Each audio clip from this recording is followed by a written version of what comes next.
Buenas noches a todos, bienvenidos a KJCC Poetry Series, el segundo evento y último del semestre. Gracias por venir con el fresquete que hace por ahí también afuera.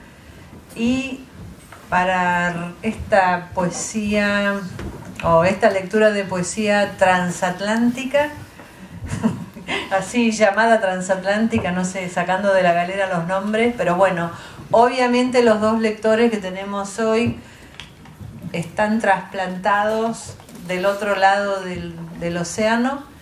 Y Noni Venegas vive en Madrid hace muchísimos años, desde los años 70, es argentina, y Benito, que es español, vivía en los Apalaches. Sí, cerca. Cerca de los Apalaches ahora, ¿no? Entonces, como todos nosotros aquí,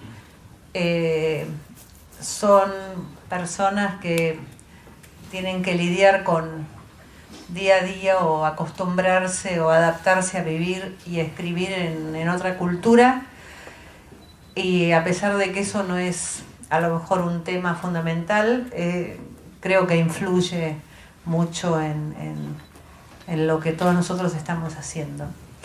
A Noni la conozco hace muchos años, justamente la conocí en Washington, en New York, y en un congreso de mujeres, y inmediatamente nos hicimos... También la conocí a Mariela Dreyfus, con la cual me tocó compartir el cuarto. En el 2000. En el 2000. Y me va a matar con lo que voy a decir, pero me llamó la atención mucho porque ella planchaba las camisas, así. Entonces... me va a matar, pero bueno, espero que no. Pero bueno, nos hicimos amigas ahí ya en ese momento, y bueno, creo que desarrollamos una amistad, por supuesto, también a través de la poesía, y con Benito también son todas relaciones que se van armando a través de la poesía, porque además de él ser un muy buen poeta, fue el traductor de la poesía de Isel Rivero, que vive en Madrid, es una cubana, y estuvieron acá presentando esas traducciones, porque Isel escribió un libro en inglés, entonces Benito hizo la traducción al español, y de la misma manera que va a pasar hoy, Benito leyó también su poesía, que es maravillosa, una poesía, o por lo menos lo que yo leí, un poco oracular también, ¿no? En algunos aspectos. Noni acaba de publicar una antología de su obra que se llama El Ángel de lo Súbito, y bueno, ahora seguramente le voy a decir mal el nombre. Fátima, iba a decir otro nombre, ya sabía. Jasmina. Le gusta eso. Fátima seguramente va a hablar de eso, pero armó su antología de una manera muy particular, organizándola a través de ciertas temáticas, y tanto Noni como Benito tienen, además de que son poetas, bueno, y hacen también traducción, son antologadores, ¿no? Noni hizo una de las antologías más importantes de poesía escrita por mujeres en España, que se llama Ellas tienen la palabra, y Benito también hizo una antología de escritores latinoamericanos que viven en España también, ¿no? Y bueno, otra que ya nos va a contar después de los proyectos que tiene. Entonces, Benito además acaba de escribir el prólogo para la antología de Noni, y no sé, me interesa mucho cómo se van armando todas estas redes. Así que bueno, entonces los dejo ahora con...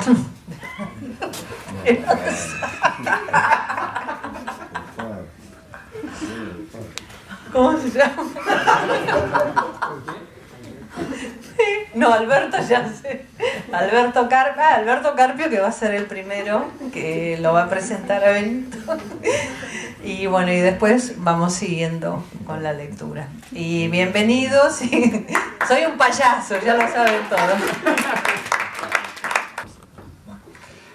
Bueno, yo conocí la poesía de Benito a través de internet, que también, aunque soy de su país también, de España, soy del sur y no tenía mucho contacto con Madrid, de donde él viene, y empieza a ser también algo normal y habitual, y en este caso además, siendo él, cuando yo le leí a alguien que ya estaba en Estados Unidos, pues también un proceso, un procedimiento que te permite otras posibilidades distintas, ¿no? Entonces, no he tenido la suerte hasta ayer de haberlo conocido en persona, cosa que me ha parecido interesante respecto a algunas de las lecturas que he hecho de su poesía, y no quería entrar mucho en su biografía, que está disponible en internet, en algunos libros, y es bastante interesante, eso sí, en cuanto a la escritura, en cuanto a la reescritura más bien, al cambio que hay del libro a libro y cómo se va pasando. Entonces, en ese sentido, creo que quien quiera por ahí, aunque yo no vaya a hablar de eso, sí tendría algo interesante en lo que meterse. Pero sí me gustaría aludir haciendo una cita de su libro Índice, a su biografía indirectamente. Dice en ese libro: salvo en aquella ilusión, en nada crees, de nada escribes. Esa relación entre la ilusión, la creencia y la escritura me parece que es algo que tiene que ver en cierta forma con una línea que quiero desarrollar de su biografía en relación con su poesía. En parte me interesa esa elusividad que hay en ese verso, o sea, esa ilusión que no se dice de qué será, cuál será, cómo será. Y me interesa mucho porque, de lo poco que conozco de la poesía de Benito, no soy especialista, sí hay una serie de mecanismos, una serie de recursos que van apareciendo sin unos referentes o correlatos concretos. Y eso me parece muy interesante porque me parece que se conecta de una manera indirecta y oblicua. Su misma poesía me parece que suele trabajar con procedimientos oblicuos, con algunos mecanismos que hay también en el trabajo de él como escritor o como poeta. En parte me interesa el recorrido biográfico como apartado de los centros de poder. Me parece que no deja de ser relevante en un país como España, que ha habido cierta, no sé, por decirlo con palabras graves, dictadura o tiranía de ciertas poéticas, que uno se aleje y se obligue, porque hay que obligarse en parte porque es muy fácil ser parte de ese sistema, a hacer algo que vaya en una línea diferente. Entonces, en ese sentido, me parece que hay algo entre la poesía de él, que tiene esa elusividad, esa no evidencia, y también alejarse de ciertos grupos, de ciertas tendencias dominantes, que en su caso creo que también se recoge en el atrevimiento que hay en su poesía. En su poesía hay una serie de estructuras en los libros que son realmente complejas, mucho más de lo que se suele encontrar en un libro habitual de poesía, no solo porque haya en algunos casos, como el de Índice o Fábula, son libros en los que se trabaja con un ilustrador, sino sobre todo por cómo se trabaja con ese ilustrador, cómo se establece una serie de nuevos códigos que además no son códigos simples, no son códigos ni binarios ni numéricos recurrentes, no son ideas fáciles de asimilar y en los cuales el lector tiene que participar. Y eso era otra de las cosas que me interesaba destacar especialmente de su poesía. Decía atrevimiento, pero una parte, esos dos libros con Pedro Núñez, para quien se quiera adentrar, son fascinantes en cuanto al trabajo que hay, que tú tienes que hacer como lector, sobre cómo se interpelan de una manera bastante poco evidente, pero sí que con matices que se notan, los textos de Benito con los dibujos que están basados en tipografías de Pedro Núñez, que ya de por sí es algo también bastante interesante, dibujos que parten de tipografías, o sea, es decir, de otras posibilidades de otras letras, para una posible interrelación entre ellos. Y decía que también, no solamente por eso, sino también por lo que habéis mencionado Lila, de ese tono oracular, que es relativamente extraño en la poesía española, por lo menos, si bien es cierto que la poesía de Benito, por lo que he comentado con él y por lo que se ve por sus referencias y por algunos de sus estilos, tiene que ver también con la poesía hispanoamericana, incluso a veces más que con la española, pero ese tono oracular, que en algunos casos tiene que ver con el diálogo, con el libro de las transformaciones, como en Fábula era, ¿no? Pero que también se nota, yo creo, en cierta forma en Extracción, también es raro, ¿no? En cierta forma en la poesía española actual se puede ver una gran cantidad de afirmaciones, enunciaciones, de frases apodícticas, pero él tiene una manera un poco particular de relacionarlo con esa línea, digamos, más parecida al oráculo, a otro tipo de libros como el libro de transformaciones, que pueden tener que ver, como en el caso del libro de transformaciones, con una lectura que él, la persona a la que se acerca el libro, tiene que efectuar por su propia cuenta, incluso cuando se piden asociaciones, que el mismo lector tiene que ejercer, que tiene que buscar. Entonces, ese papel activo del lector a mí me interesa especialmente, me parece que también tiene algo político, que tiene que ver con ejercer la democracia, algo que por suerte en mi país parece que empieza también a pasar. Y esperemos que no sea, bueno, mejor que lo que hay. Y bueno, también noto en la biografía de Benito algo que me encanta, que es una generosidad. Eso me parece interesante en su poesía, voy a poder hablarlo en un momento, porque a mí yo lo conozco sobre todo como poeta, no he tenido la suerte de todavía meterme más en algunos trabajos que hace, pero sí me parece muy interesante que un poeta recoja, que se ofrezca a traducir, a abrir su propio mundo y su propio lenguaje a otros, ¿no? Y entonces si te acercas un poco a ver lo que ha hecho él, pues ves que hay trabajos sobre la rea en prosa, que ha recogido también obras bueno, ha traducido, ¿no? Como ha dicho, ese Rivero, ¿no? También creo que has traducido a Stein, ¿no?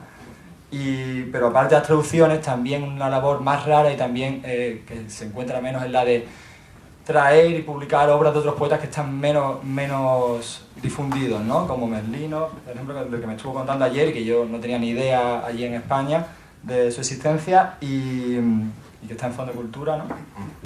O como la antología, que me parece increíblemente interesante, de extracomunitarios en Madrid, o sea, perdón, en España, ¿no? O sea, de poetas que no vienen de Madrid, poetas que son de España, latinoamericanos, que están en nuestro país, ¿no? Me parece que también es muy interesante hacerse eco y tener esa apertura.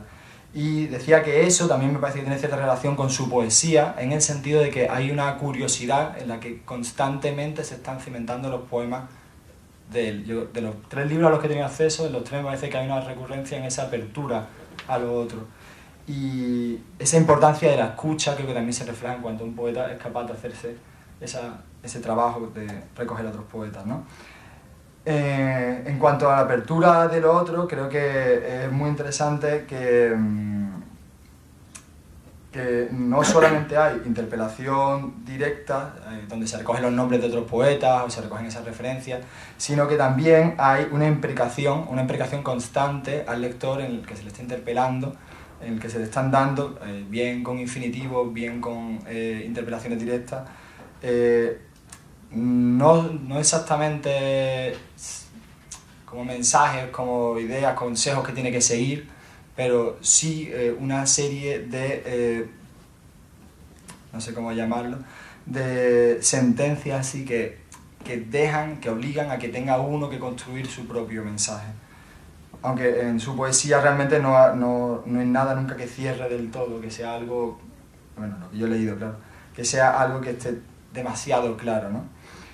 También creo que es muy importante en ese sentido que es una poesía diferente por sus usos lingüísticos. Me parece interesante ciertas gramaticalidades que hay de perfil bajo, que también son raras en la poesía española, y que, aunque no funcionan de manera estridente, sí obligan que uno se pare y tenga que activar su propia forma de entender esas palabras, que no pueda seguir simplemente como si fuera un lenguaje transparente y hacerse una visualización de lo que está leyendo tal cual.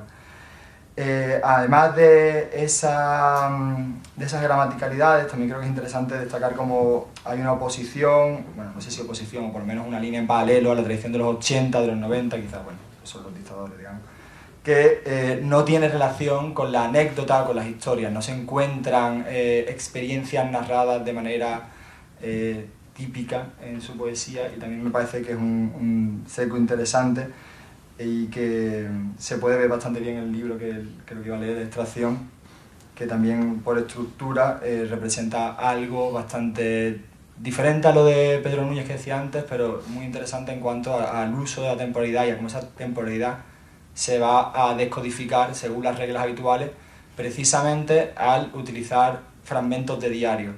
y cómo la repetición de esos diarios va a hacer que el tiempo, que en su momento es el presente, deje de estar funcionando de una manera normal. Cuando se leen constantemente esos diarios, hay varios años, hay días que faltan, hay algunos días, faltan la mayoría, el lector normal no sabe cuáles son, y se produce precisamente con una notación tradicional una sensación de descodificación del funcionamiento cronológico habitual de presente, pasado, futuro, sobre todo cuando uno sabe que además está leyendo algo en pasado, que tiene una referencia en su caso muy habitualmente hacia el futuro. Entonces hay un mecanismo de superposición temporal que a mí me parece bastante interesante y que sobre todo cuanto más se lee, más se gana. Me parece que también es algo importante, que es una poesía a veces dura o seca y que también es un mundo que se va enriqueciendo conforme uno más vaya adentrándose. En cuanto al lenguaje, que es un lenguaje, sobre todo en prosa, que fluye, aunque en algunos casos tiene una sonoridad especialmente alta, ¿no? Como en la última parte del libro, es un lenguaje que sobre todo fluye por prosodia, por ideas, ¿no? Y no es tampoco un lenguaje demasiado claro, no es que sean palabras raras, sí es un lenguaje léxicamente rico, pero no son palabras claras, pero no se sabe muy bien qué es lo que se está diciendo, no se explicita, y más bien se hurtan las relaciones al lector. Una cita, como ejemplo de lo que él dice, sobre la dificultad como para esbozar algún tipo de sentido, es la que él coge de Deleuze y Guattari, que dice: un perro que escarba su hoyo, una rata que hace su madriguera. Son mecanismos, son formas de actuar, no hay un mensaje claro, no hay nada que se te esté diciendo de una manera obvia. Y bueno, no me quiero alargar, solamente en Extracciones, que es el libro último que iba a presentar, me parece que como decía, es especialmente interesante ese trabajo que precisamente suena a minería, ¿no? La extracción, la recolección de algo valioso que es de difícil llegada, ¿no? Aunque no tenga por qué haber precisamente en este libro una imaginería relacionada con este campo, con la minería. Una cita final de Gertrude Stein que dice, bueno, pone dos citas y además me hace interesante también situarlo al final precisamente. Sometimes it's very hard to understand the meaning of repeating. Y la otra, naming everything every day, this is the way. Nombrar todo cada día, esta es la manera, y aún así precisamente sabemos que se nos han hurtado muchas de las páginas de ese libro, ¿no? O de las posibles páginas de ese libro. Y creo que hay en esa repetición una destitución de la anterioridad del acontecimiento. Como que de alguna forma, cuando uno escribe un diario hay algo que está aconteciendo, hay una novedad que está surgiendo, y precisamente de ese día nuevo se sustrae la carga de novedad en esta superposición, que es a lo que me refería antes, con esa destitución de la temporalidad habitual en su forma de codificarse, según un calendario. Que además no sé si tú contarás la anécdota que me contaste de ayer, bueno. No, entonces me callo. No digo nada, es especialmente interesante, creo, pero bueno.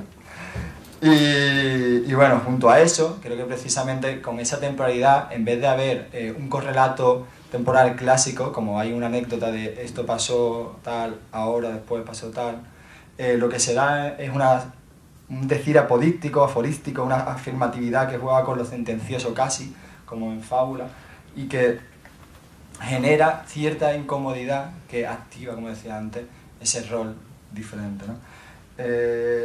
Decía que no hay cierre, que no hay tampoco una rotundidad, a pesar de que se tiende a cierto tipo de frase medio aforística, y creo que también es interesante destacar que sí que es bastante complejo, o sea, como que el uso de cada día va aportando también nuevas claves, porque sí hay una serie de repeticiones que creo que enriquecen bastante en el libro. Fue también la lectura que hice, ¿no? Y nada, bueno, respecto al final, simplemente que se da mucho, incluso se nombra la palabra paranomasia y se da una serie de juegos que se van incrementando cada vez más, ¿no? Que también me parece interesante respecto a la cuestión del sentido, cómo se evade de la significación en el sentido tradicional del mensaje y se apuesta quizás más por una lógica del sonido, antes bien que una lógica del sentido, ¿no? Y nada, creo que ya me extendí demasiado. Muchas gracias. Tengo también que agradecer de manera extraordinaria a Noni el hecho de que pues, haya querido contar con mi compañía, porque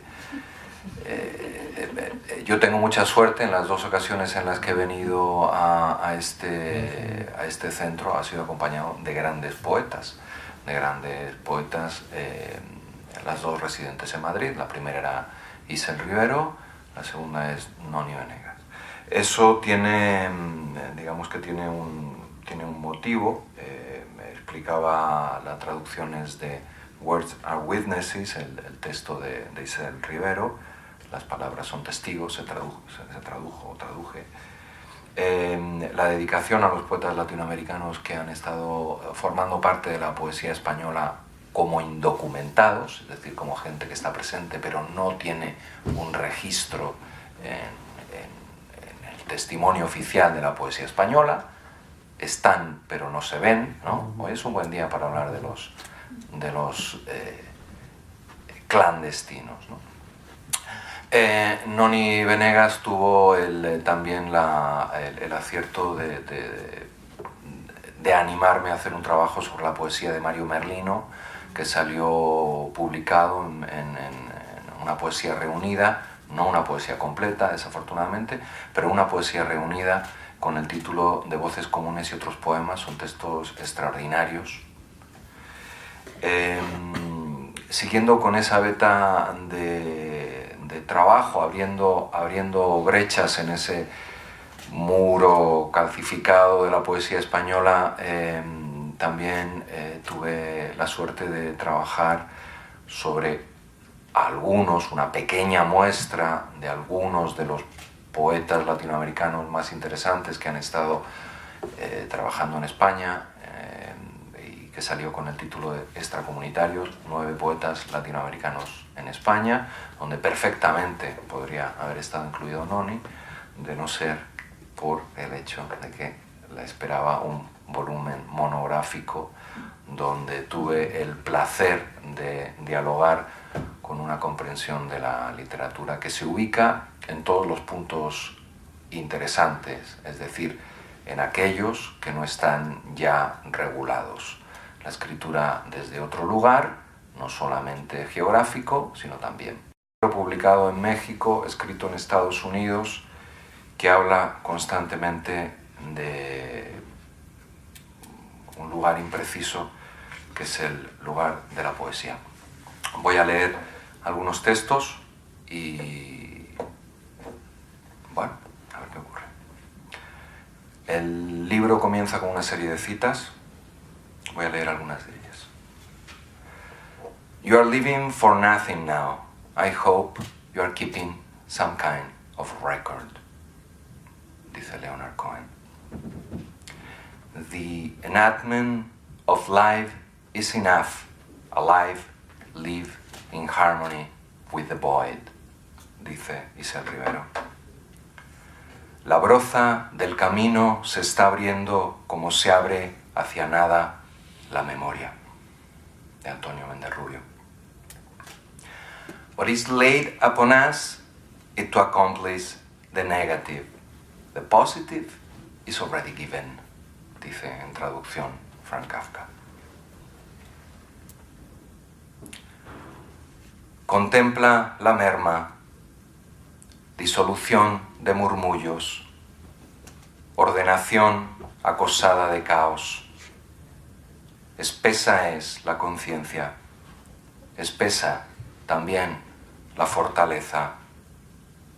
Moler lo que te asesta es descomunal locura. La tormenta arrastra, el barco encalla en resplandor. Cintas de sol que se enredan. No hay nación, ya no hay salida, pero cantas, queda canción.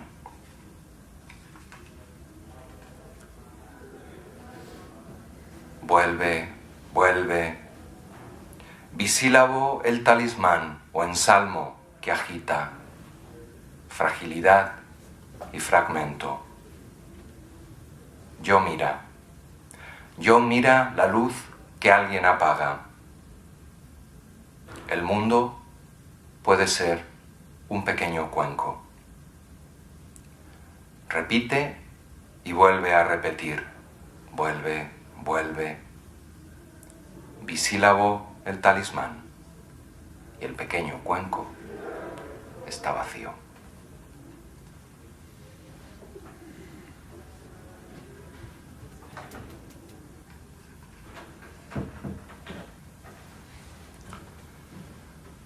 Por esta herida respira, por la forma en que se afianza la duda, un grano en el gran silo de nada.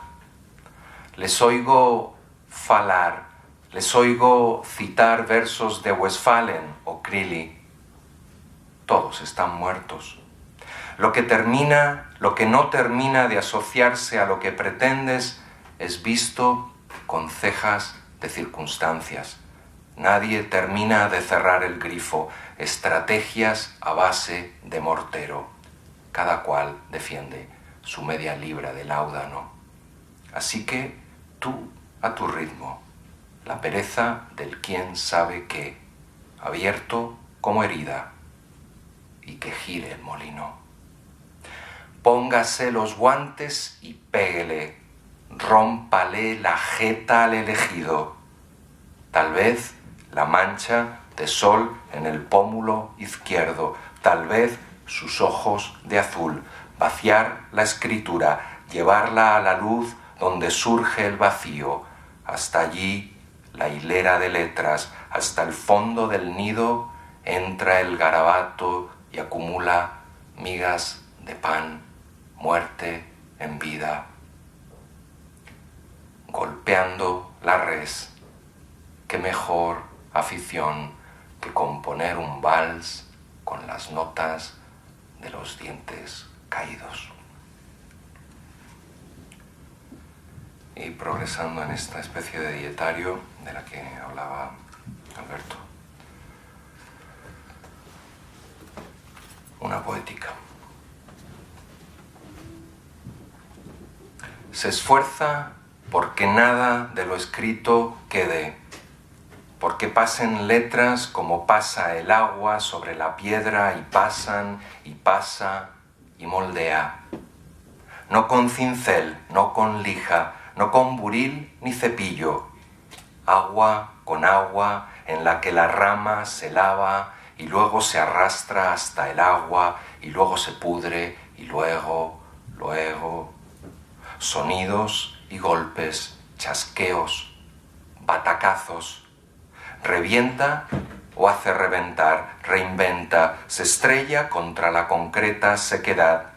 A simple vista es piedra, pero amotínase contra quien momifica, lame la cara falaz, su lengua armada ama hasta el derrame. Perforadora que deforesta, performática sin más, sinestésica, incapaz de paz. Abunda líquida, se restriega y aún así no va a llegar y nunca llega. Allí va, una transformación tras otra, como la edad. Portead, teclead, carácter tras carácter y otra palabra va afuera, gotea, mea, chorrito de orina, su verbo crea su arroyo, arroyo de letras sobre laderas, arroyo del yo que nada da, arrullo del agua sobre las piedras.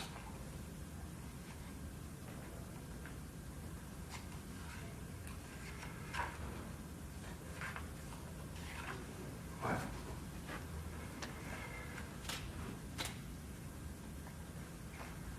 Este es un texto que me gustaría leer teniendo en mente la compañía Noni, sobre un texto al que ella hizo un comentario que me elogia.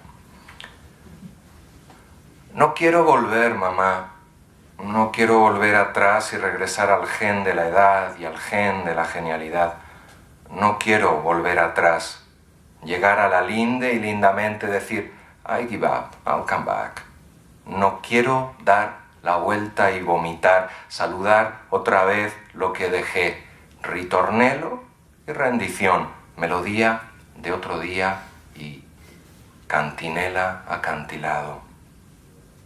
Una y otra vez más, mamá, otra vez más un paso atrás para ratificar aquel ayer, arrimando la rima, arando la rada con la misma razón, con la misma medida, la linde y volver, recordarse y volver, contenerse y volver.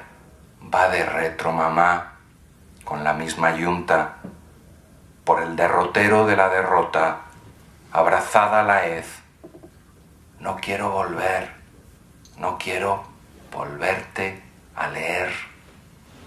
Yo quiero ver, mamá, quiero llover, quiero seguir guiando y continuar, pues el ser todo es cantar y coser, coger el dos y contar y contar.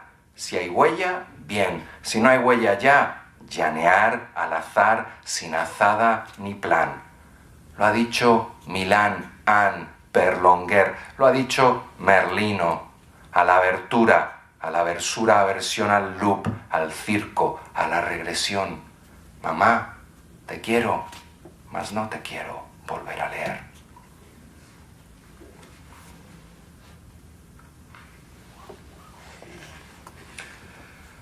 Un texto que se inició a raíz de una lectura de Eduardo Milán, que dice en un momento de errar, la identidad está en los dientes. Idéntica pregunta. ¿Será idéntica así la identidad? La noche aquella de la repulsión y del desquicio, la noche de la arrasada toma de contacto con la dentada edad, la identidad.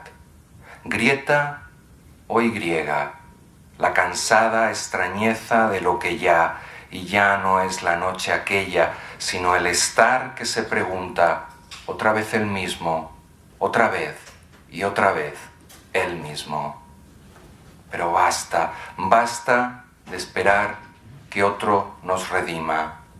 La misma pregunta, la misma ansiedad, la edad, la misma forma de saltar sobre las zarzas a ver si la sangre engrasa o devuelve el deber, y uno le roba allí al otro el pan, y allí a uno le cercan, y allí una va y le dice, ven, y allí va, y allí la luz de la ansiedad, la edad.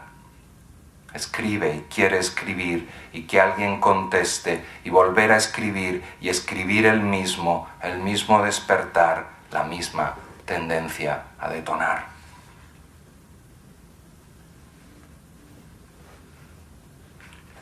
No sé cómo vamos de tiempo.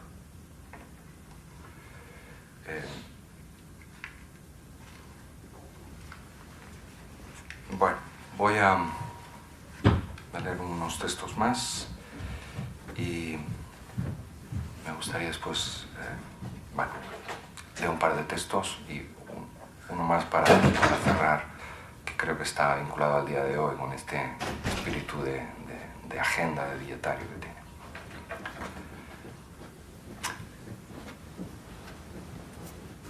¿Qué buscas, lector, lectora? ¿Qué buscas aquí? ¿Con qué comparas estas extremadas letras? ¿Lees en nombre de quién? Yo duda. La versificación diversifica, da señal. Tiempo y espacio son letra. Testimonia omnia ea. Despierta, hermano. Está planeando el día y por la cuesta rueda en enramada el sol. Desciende en dicha o en desdicha, en aprensión o aprecio.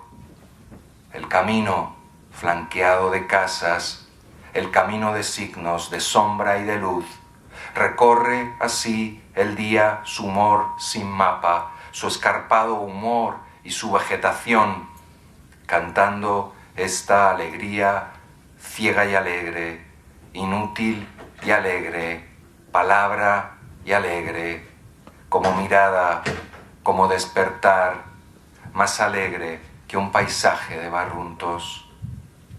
Dale ahí hermano pollo, dale ahí, donde el calor del sol hace espinacas y las despliega. Crece con ellas, disuelve tu sal en su raíz, aunque, como sombra, todo gire y se pierda. Qué hermosura rotar así, sí, despierta, hermano sombra, hermano adiós, hermano nunca, José Luis, Lincoln, Genoveva, todo el mundo aquí, en el lugar mismo de la ausencia, lejos de ti, formándose en sí mismo. Cierro con un texto que tiene, creo, bastante que ver con lo que el presidente de Estados Unidos está hablando esta noche, alrededor de esta hora. Se van a radicalizar, se radican en Arizona, pero no tienen zona que avizorar. Se erizan y sin raíz se trizan. No se van a retirar, se van a izar, se van a reiterar. Los radicales los ridiculizan, los radicales los quieren erradicar, los quieren capitalizar. Pero ellos van por Arizona, hacia Arizona, entre Arizona, aunque no haya zona en la que aterrizar. Muchas gracias.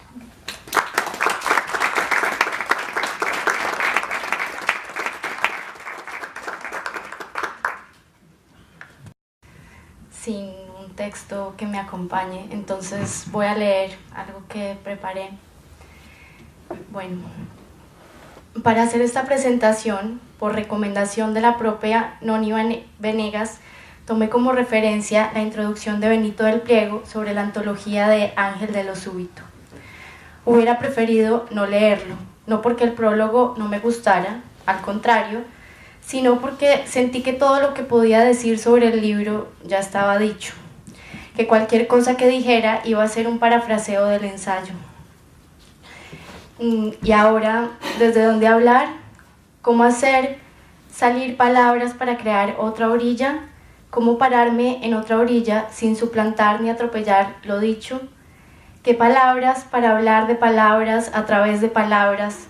Palabras que precisamente cuestionan el papel de la palabra, como dice el poema, no sé si soportan que haya escritura. Dice el poema en prosa, no tolera que se diga que lo escrito muestra algo y se saquen conclusiones extrapolables, que se detecte el conflicto y se lo vista entre tal y tal, con ropajes sustantivos. ¿Cómo hablar de esta poesía sin caer en lo que tanto le molesta a ella, el sujeto del extracto del poema? No sé si les pasa cuando hablan de poesía, si alguno de ustedes comparte conmigo la imagen de un perro que escarba la tierra y deja un montoncito inútil ahí, insignificante. Uno trata de decir algo, rodea el poema, le da vueltas, pero en últimas lo que dice me da la sensación de que no entra. Si el poema ya es un entrar, no necesita guía, y sin embargo, aquí estamos escarbando. Y así, desde el fracaso que presupongo que es hablar de poesía, y que paradójicamente disfruto tanto, hurgando en la conciencia, en el aliento que queda en mí, después de la lectura de la antología, pensé que lo más honesto era hablar sobre la manera en que a mí personalmente me afectó esta poesía, sobre la forma que tomó en mí esta lectura. Debo confesar que antes de este ejercicio de presentarla, yo no conocía a Noni Venegas, ni mucho menos a su poesía. Tenía miedo de no sentir ninguna afinidad con lo que iba a presentar. Tuve suerte de que este no fuera el caso. De lo contrario, quién sabe qué habría hecho. Y también me pregunto qué tan legítimo y serio puede ser presentar a un poeta desde la experiencia propia, tachando de manera irresponsable su bibliografía y su biografía. No porque crea en la muerte del autor ni mucho menos, sino porque, Si hay una antología de 180 páginas que presentar y poco tiempo, ¿de verdad voy a gastar lo poco que tengo para hablar de que Noni nació en Buenos Aires en 1947 y vive en España desde 1977?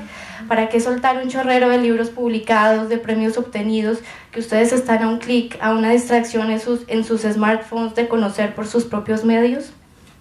Sin embargo, hay algunos elementos más allá del texto, encontrados también en internet, pero que quede claro, no en Wikipedia, que me parece importante destacar antes de hablar de mi encuentro cercano con la antología. No precisamente porque sean esenciales en el andamiaje del libro y en la voz particular que se configura dentro de este, aunque es probable que desde una lectura feminista esto cobre sentido, sino porque me parece importante para presentar a Noni Venegas dentro de su campo de acción, no desde el dato biográfico o bibliográfico, sino desde una pasión que de alguna u otra forma nos incumbe a todos. Me refiero al trabajo que ha realizado como investigadora y a partir de ahí como activista en la reivindicación de las mujeres poetas en la historia de la literatura universal. Partiendo, porque siempre debe haber un punto de partida, para un trabajo de dimensiones titánicas por las poetas españolas del siglo XX. Noni, como investigadora, es a su vez activista, activa al poner un dedo en la llaga sobre la exclusión de la voz femenina y a partir de ahí de todos los marginados por el centro. Por algo la ausencia o la pérdida o la movediza inexactitud del centro la encontramos en varios de sus poemas.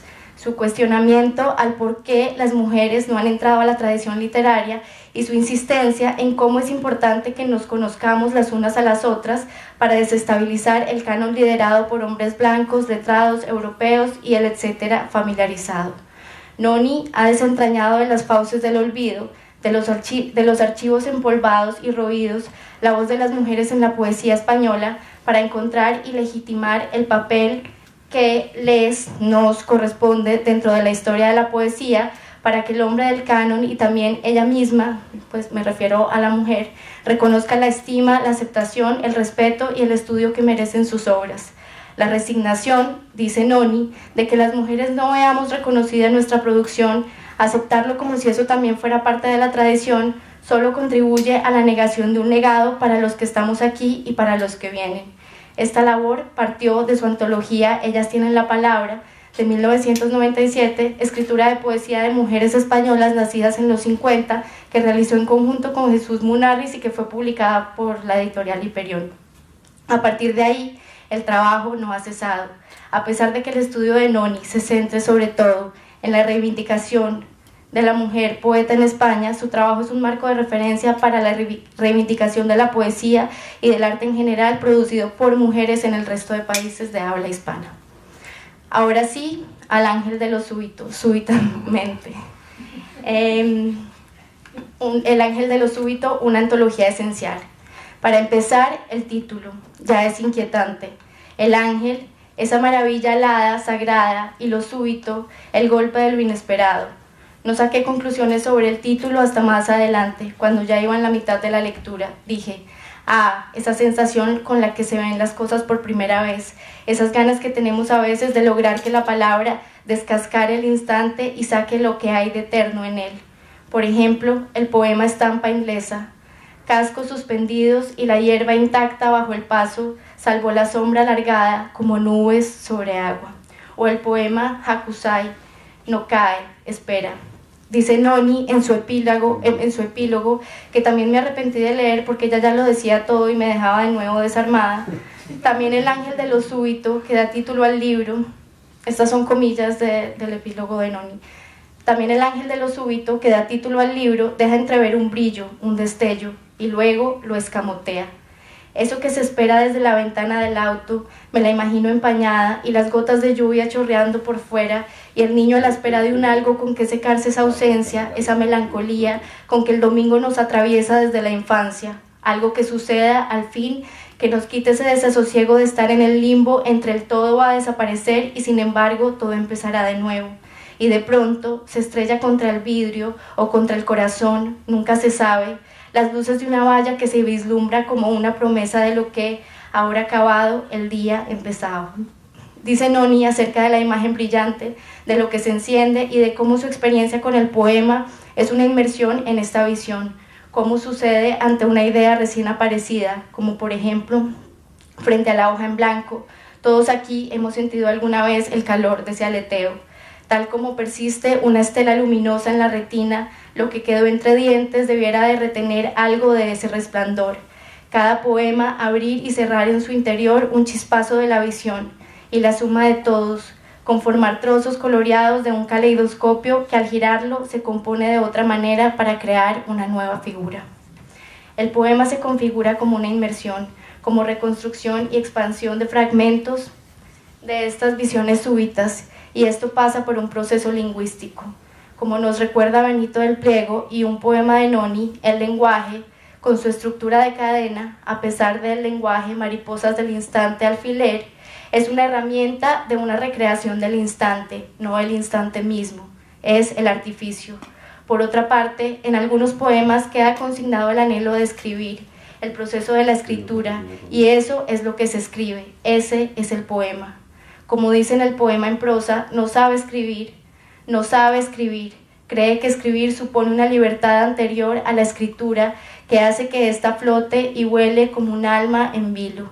Libre, ve a su alrededor la vida y la entiende, deletrea la vista que ve pero no la consigna. Al respecto, dice Benito del Pliego, el poema deja que el poema cuestione el valor de la poesía, para iniciar así el intercambio en que la poesía consiste. El poema también nos invita a la suspensión que hipotéticamente atenta contra el carácter consecutivo de la materia lingüística que conforma a los poemas. Así, encontramos el poema que habla sobre cómo debe componerse, sobre lo que debe poner dentro de la bolsa del mercado que lleva la vecina a quien se está mirando para no dejar caer al cuerpo en la fiebre de la complacencia. Este poema, dedicado a Lila Zamborain, acá presente, me hizo pensar por primera vez en el mar como un paréntesis en el fondo de una bolsa de mercado. Como dice Benito del Pliego, la poesía aquí se presenta como un paréntesis de señalamiento, una insistencia, dedo que hace presión sobre el asombro, que quita los velos de lo instituido por la rutina, no para mostrarnos lo que hay detrás o debajo, porque quizás no haya nada, sino para hacer que la inconsciencia se mire al espejo. Cito un poema: el aire se ha ido, el aire sentido invisible del vivir ha sido absorbido y respira de memoria un aire mecánico, pasado. El poema es No vive misteriosamente.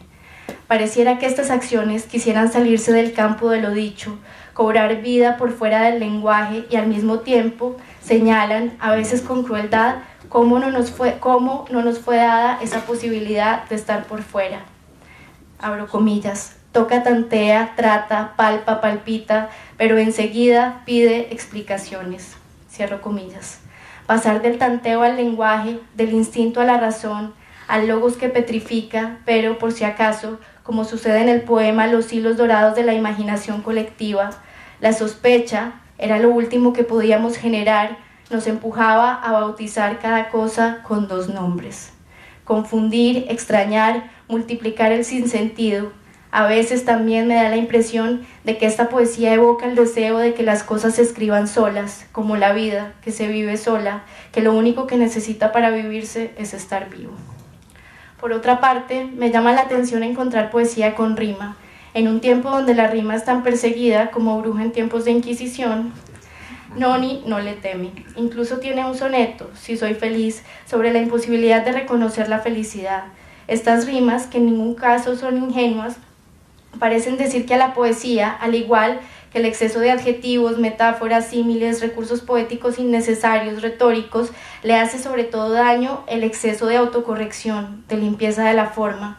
Con esto no me refiero a que esta poesía no sea limpia, pero no parece caer en una limpieza obsesiva compulsiva, que muchas veces coarta ese espíritu libre, genuino del chispazo, y que sucede mucho cuando tallereamos demasiado los poemas, que los volvemos demasiado asépticos, demasiado correctos. Por eso, muchos de estos poemas tienen un cuidado que parece provenir de un estado anterior al logos, que se parece al de algo dicho por primera vez que nunca más va a poder decirse de esa manera, un comentario imprudente y al mismo tiempo genial en medio de una cena familiar aburrida. Hay un éxtasis del desorden preliminar a toda estructura compleja, dice el poema Vero Moto. Una vez situados en la estructura compleja de la antología, ese éxtasis anterior solo lo percibimos como eco, como una lucha constante por secar las cosas del caos, hurgar en ellas, pararnos, estrujarlas, pararnos encima, estrujarlas, mirarlas, distanciarlas, desatornillarlas, extrañarlas, estrangularlas, carajo, hacerlas decir algo. Antologizar es en últimas ordenar fragmentos en un cuerpo coherente, por lo general cronológico. Sin embargo, esta antología, curada por la propia Noni, tiene unas particularidades que la diferencian de otras antologías poéticas, por lo menos otras que yo conozco. En primer lugar, no se trata de una cadena de tiempo.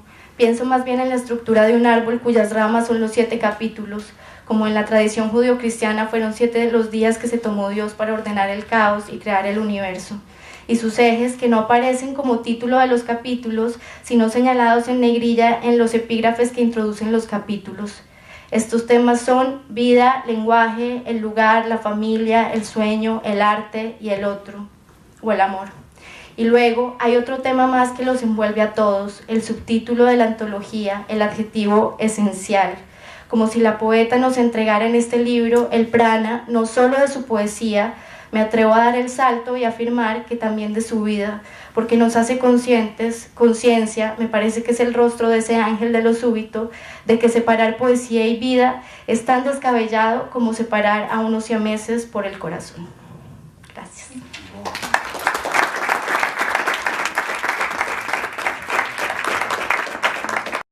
Y me interesaba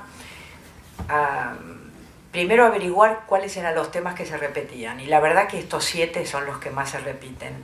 Coincide con los 7 libritos que son los que dieron base a este magma de la antología. Entonces, he seleccionado algunos poemas que van un poco, que tienen que ver con cada una de estas 7 secciones.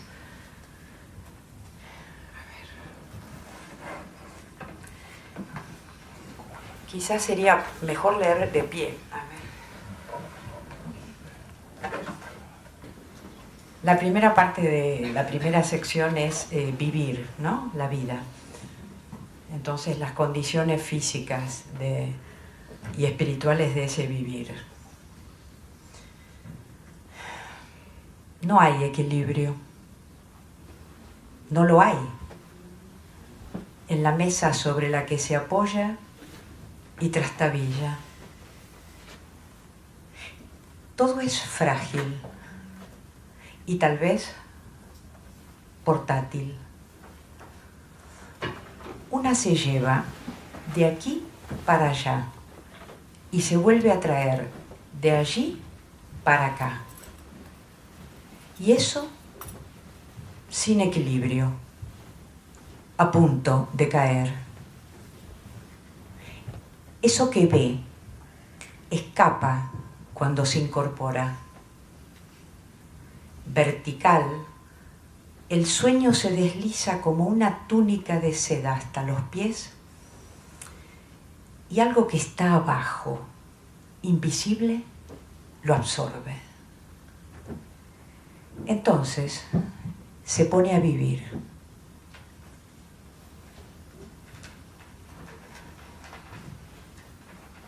Por la mañana la costumbre es ir a la ducha y pesarse en la balanza. Este poema lo escribí después de la muerte de mi madre. Sí. Los relojes pesan. Un autómata pesa. Pesa el resorte, el mecanismo simple de 3 compuestos, el engranaje, los meros dientes, las manecillas que abrir quisieran y desmontar pudieran, la máquina en celo, el instinto cielo de un metal candente como estar vivos.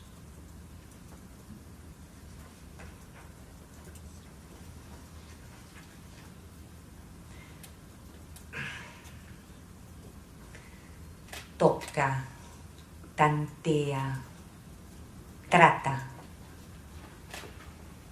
palpa, palpita, pero enseguida pide explicaciones.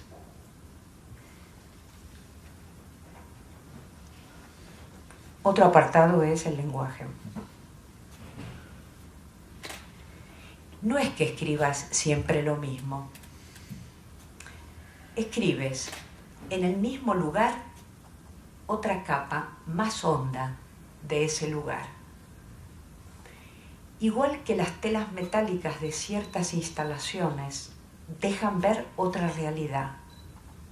Remembranza, puse en el catálogo, que trabaja por estratos como la memoria y entrevé lo de abajo, lo más cruel.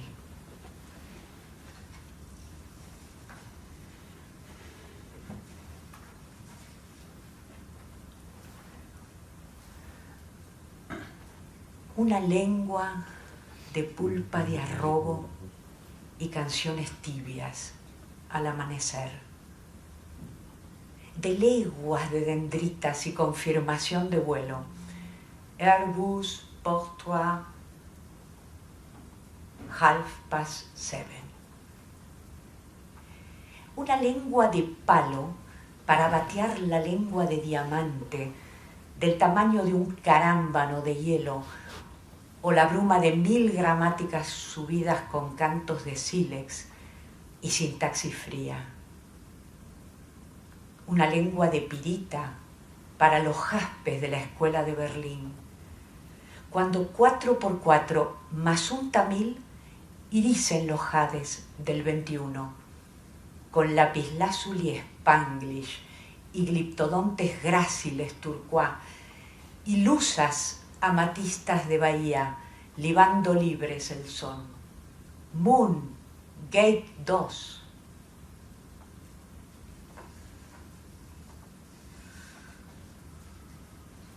Un tema muy corriente entre los que vivimos fuera de nuestros países es la preocupación por el lugar. Y hay un apartado sobre los lugares. Hay un lugar de nada al que se llega día tras día enjuagándose las manos, donde todo empieza y acaba de la misma manera. Se entra en él sin notarlo y se sale. ¿Te has fijado? Lugares continuos que no precisan su preparación. Allí estás la mayor parte del tiempo sin estar. Lugar preparatorio. ¿De qué?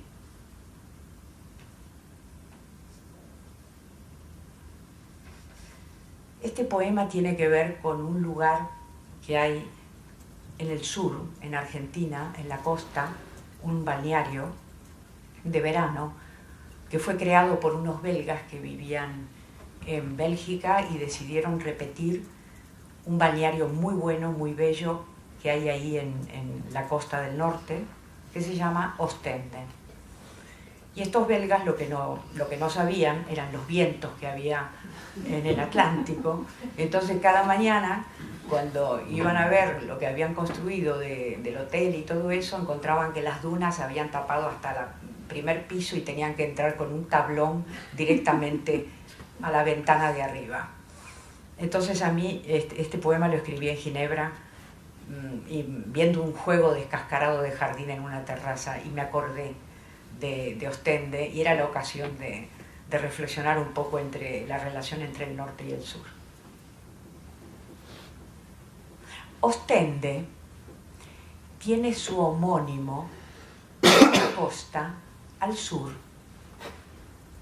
Estando en Ostende al sur se piensa, sin que conste, en Ostende al norte. Se camina por sus senderos de arena y se descubre el viejo hotel, calco de las construcciones fin de siglo de Montré, o la ribera izquierda de Ginebra. Pero Ostende es una estación ruinosa en la provincia de Buenos Aires, frente al Atlántico. Es un juego descascarado de jardín en una terraza brumosa. Es un arbusto rodando por la playa. La herrumbre trepa los muros, abriendo puertas sobre las dunas. Es la que fulge quieta en todas las lanzas de la escuela flamenca. El devastado hotel existe para la luz del norte. La que aquí sufre irriga, como un subsuelo fértil, la composición feliz. Ostende, exangüe bajo el viento, al sur.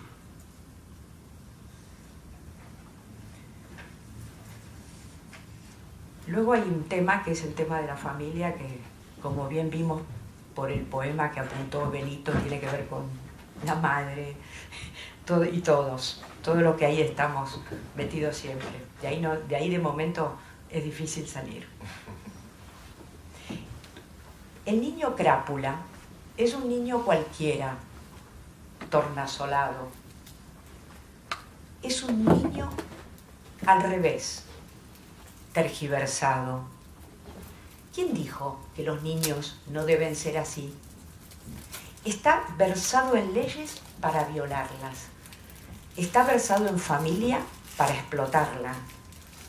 Poco sabe que no sepamos, pero su juventud atonta. Se acercan a su cuna. ¡Bu, bu! ¡Qué rica la papa! ¡Mamá! El niño crápula observa y pronto aprende que los adultos están dementes. También hubo una vez una niñita, pero esa fue ahogada entre almohadones. Su volumen, desplazando aire o sombra en un espacio.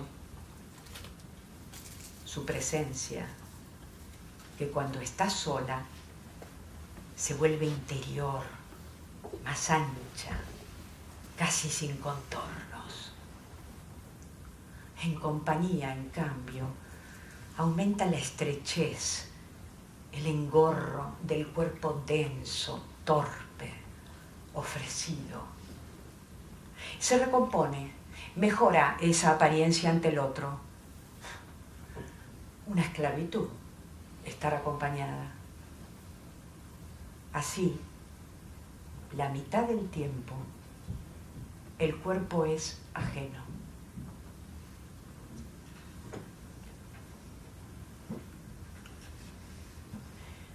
¿Cómo disolver una casa?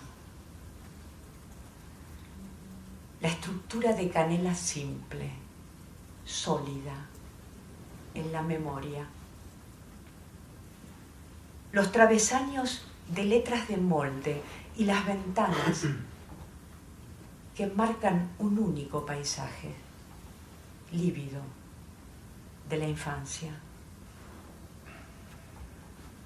Cómo estallar la ceniza y absorberla por un agujero negro, o mejor, luminoso, clarísimo, que brilla hasta el fin y se apague.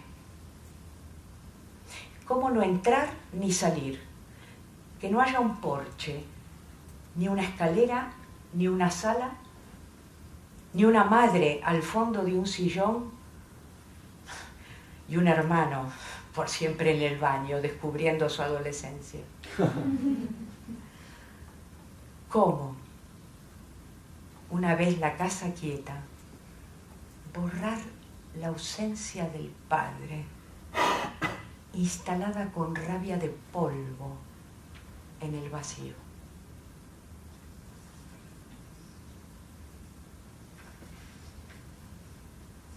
Hay poemas que son sueños. Este es uno muy corto. Había un extraño gong. Un gong. Y miel. Y una como marmórea sustancia que desplomaba cosas. Duraban sobre el mantel.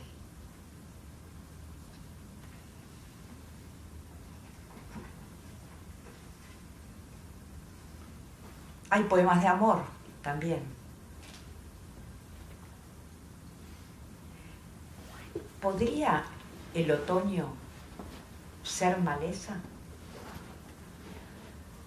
Un hilo entre las rocas serpenteante, cañamazo indeciso por la red de tu mirada. ¿Podría, pulsión aguda, sentir tus bordes, desplegarte como un mapa nuevo, cartografía ardiente, comprometer mis caminos, desandarte? Si hubiera otoño, así sería. Y por último, hay un tema también, que es el tema del arte, del cuestionamiento de la obra de arte y del porqué de este quehacer tan exigente. Y sigue eligiendo por temor a sí mismo, a su delirio, lo que cree seguro, lo que lo recorta, delimita y no lo deja avanzar. Podría enloquecer ahora de ese exceso que es la poesía, incapaz de creerse un solo verso. Hasta Vallejo le parece fábula. Para que esas palabras existieran, Georgette abortó cuántos hijos, oscuros empleados, padres de familia, mujeres histéricas, todo por unas rimas, una musiquita con visos de verdad y tono fúnebre o alborozado, todo por el arte. Gracias.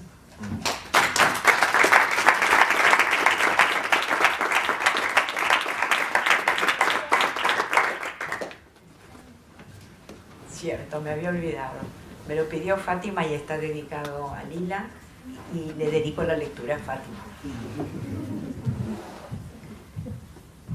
Importa, dice, mantener el cuerpo alerta, que no caiga en la fiebre de la complacencia, del irse río abajo somnoliento.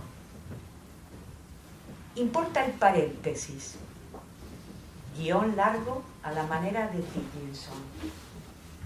Alzar la vista, mirar por la ventana, descubrir a la vecina que vuelve del mercado con la cesta vacía. ¿Vacía? Sí. Ahora debo componer las cosas que entrarán ahí. Caerán acelgas y apios.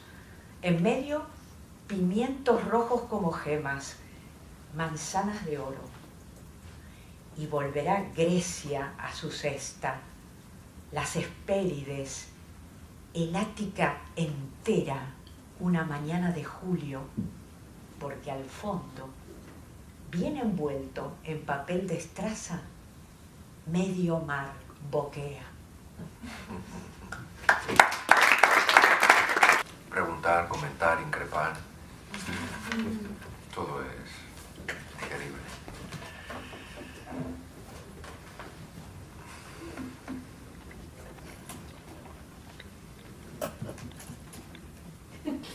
Momento de pánico.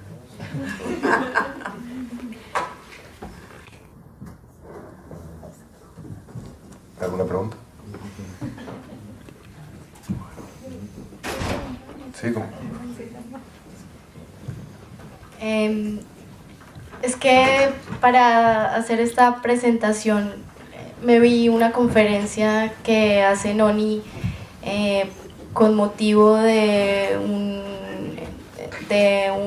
unas conferencias que hace la Biblioteca Nacional en Madrid sobre el feminismo, y la presentación de Noni es sobre la voz de las mujeres en la poesía española, y ella habla, pues deja como abierto el tema de por qué nos da tanto susto utilizar la palabra poetisa para referirnos a las mujeres poetas, y me gustaría que hablara un poco sobre eso.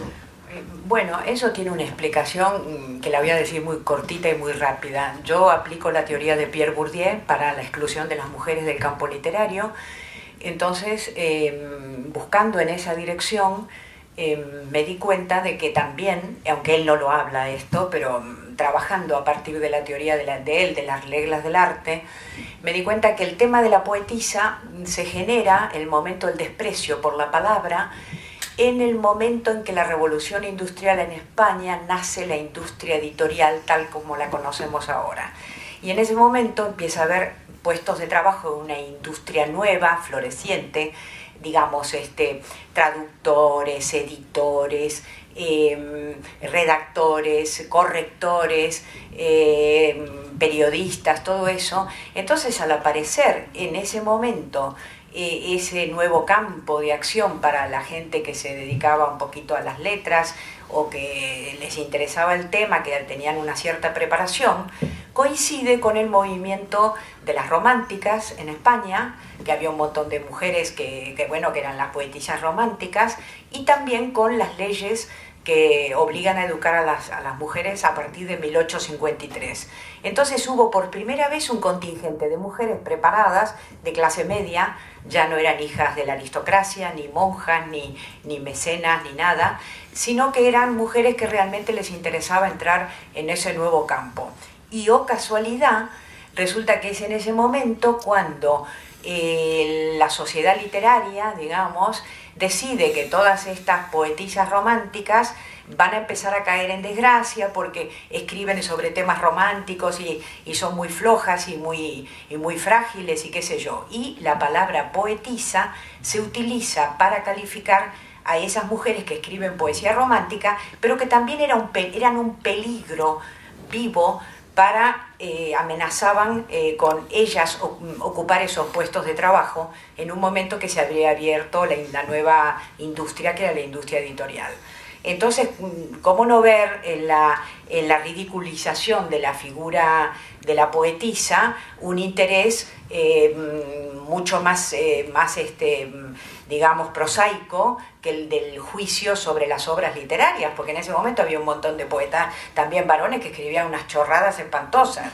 Es decir, realmente, salvo Bécquer, que se salva, y Rosalía de Castro como mujer, había un tío que se llamaba Maura, y que entonces vendió 8 ediciones de su libro, y Rosalía le escribe a una joven que le consulta si le parece que sus versos son buenos, y Rosalía de Castro le dice: ¿pero qué hacemos nosotras aquí?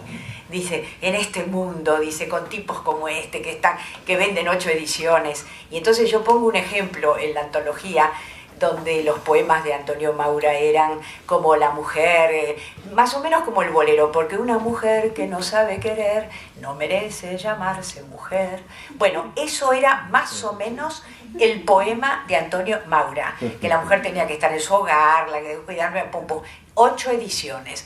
Y la gran Rosalía, que Rosalía decía, para las que cantan las pombas, que son las palomas en gallego, las que cantan las palomas y las flores, dicen que tiene alma de mujer. Yo que no las canto, ¿de qué la tendré? Y estamos hablando de temas de rol y de género, y estaba en 1800 y pico en la España rural, en una mujer bastarda, hija de un cura y de una lavandera.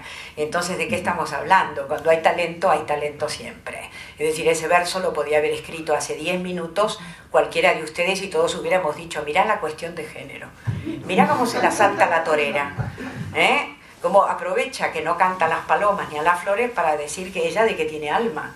Y eso lo dice Rosalía de Castro. Entonces todas esas románticas, de las cuales hay por lo menos media docena que son estupendas, entre ellas la de origen cubano, Gertrudis Gómez de Avellaneda, que quiso entrar o quisieron que entrara a la Real Academia Española en esos momentos, y que dijeron ellos, que dijo la tribu de la Real Academia, que no, porque era muy guapa e iba a perturbar a los académicos.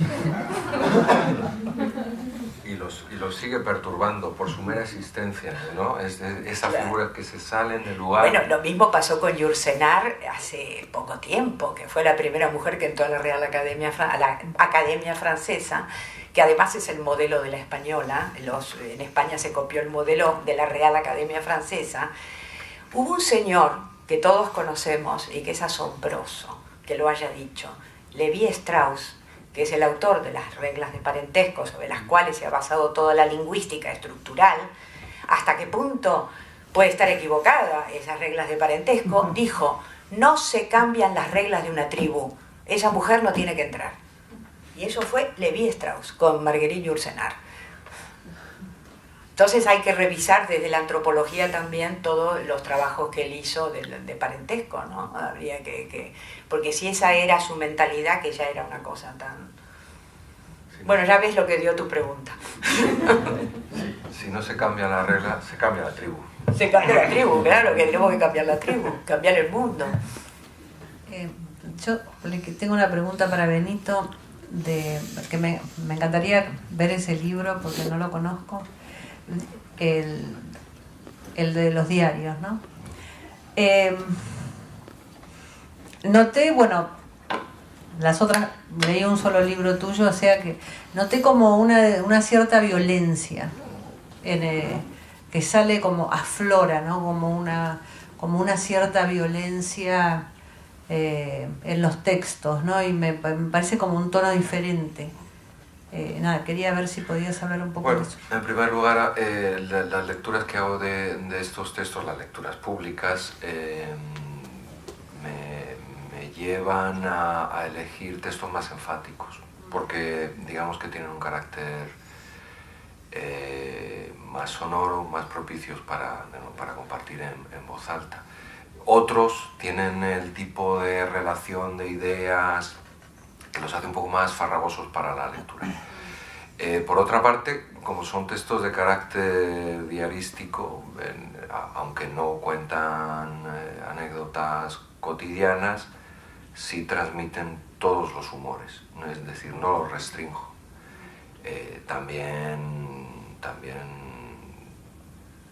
recuerdo no sé si esto después se publica en el vídeo y me deja en evidencia. En una ocasión un compañero de departamento en Appalachian State University me hace la pregunta de dónde sacaba el tiempo para escribir poesía, ¿no? Yo le dije, no, es que uno puede escribir poesía con todo tipo de inspiraciones, también las frustraciones que generan otras actividades. Es decir, me apoyo en todo tipo de impulsos, ¿no? Y por otra parte, los textos tienen algo de combativo. No sé exactamente lo que combaten, pero constantemente están forzando algo, constantemente están empujando en una dirección, como si las palabras o el impulso de la escritura estuviese buscando un camino que está cerrado y que está abriendo. Bueno, decía, ¿Y el formato cómo es? ¿Es como, ¿son prosas o...? Son prosas, salvo alguna contada excepción, son textos en prosa, aunque hay una atención a lo prosódico, y después otra serie de enganches sonoros, paranomásicos, rimas internas, retruécanos, y también de carácter, digamos, lógico. Me interesa mucho lo contradictorio, lo tautológico, es decir, aquello que parece transmitir información, pero finalmente se resiste a darla con claridad. Y y son textos fechados de un cuerpo de escritura muy extenso, y después se lleva a cabo una extracción de textos, una selección, y de los textos que resultan más interesantes, la mayor parte de ellos no lo son, pero de los textos que resultan más interesantes también entró en un trabajo de lima, de horadación, de supresión, casi un trabajo de relojero o de escultor, ¿no? Eliminación. O sea, ¿vienen directamente como de diarios escritos en computadora o en cuadernos? Están escritos, finalmente sale la anécdota de la que hablaba Alberto, están escritos sobre agendas. Yo comencé a escribir sobre una agenda extemporánea, una agenda que no era del año en curso, porque tenía a mano el cuaderno y porque me interesaba la limitación que impone ese formato. Era un texto con una serie de líneas por día, por página. Y a partir de ahí comencé a conseguir ex professo cuadernos que eran agendas donde sigo escribiendo. Entonces, ya no, digamos, durante todo este proceso, en algún momento, bueno, a finales del 2010 termino, porque considero que ese tipo de escritura ha llegado de sí lo que iba a dar. Y me parece como que tiene un impulso también como físico esa escritura, que la escritura en cuaderno, claro, está envuelta en una cosa que tiene más que ver con el cuerpo también, que, bueno, no sé qué otros textos que leí tuyo, que no sé si los escribiste a mano o en computadora. Marcaron gol. Se cayó sobre su tableta y la encendió. Efectivamente, estos son textos que están tomados sobre notas físicamente. Los textos posteriores están, digamos, mecanografiados directamente sobre el ordenador.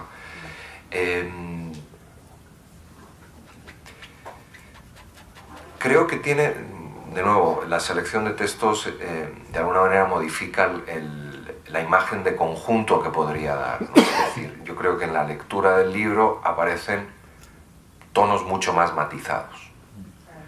Lo que pasa es que esos textos creo que funcionan peor en una lectura pública.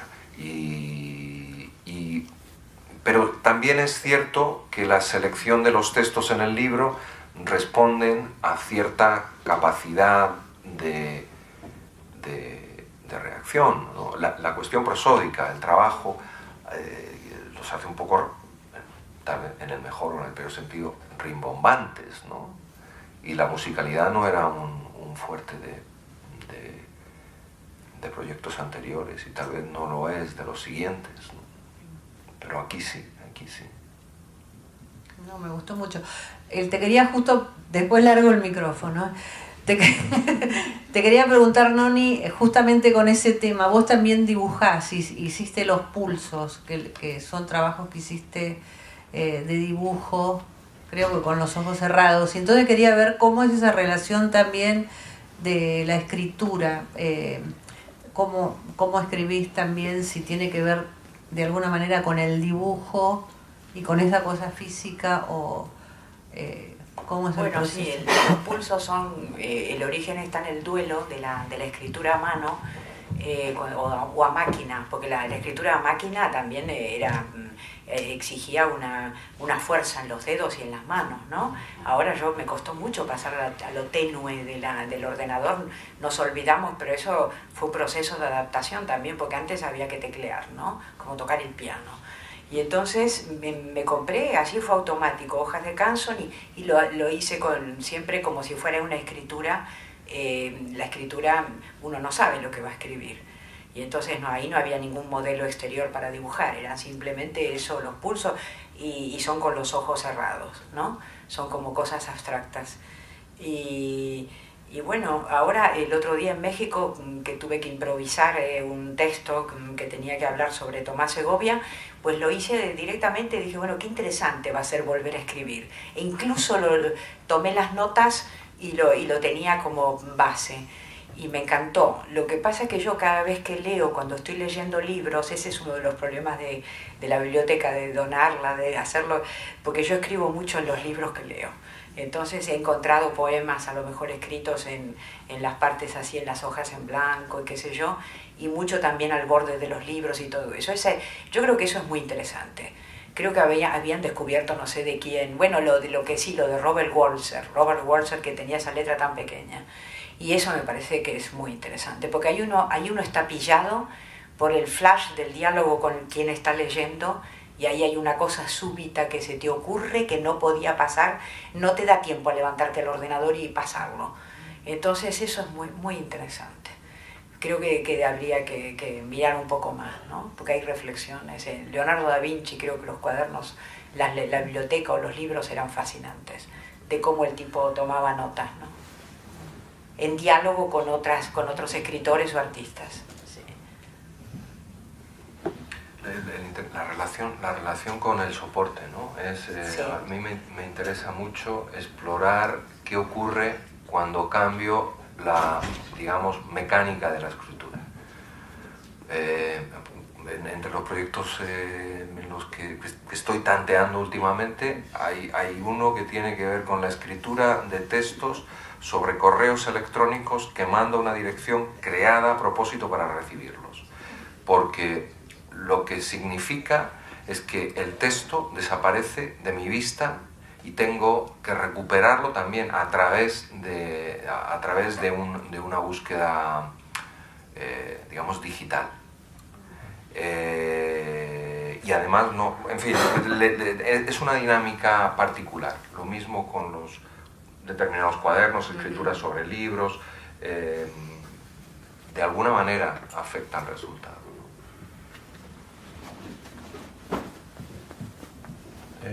¿Alguna pregunta más? ¿Comentario? ¿Inquietud?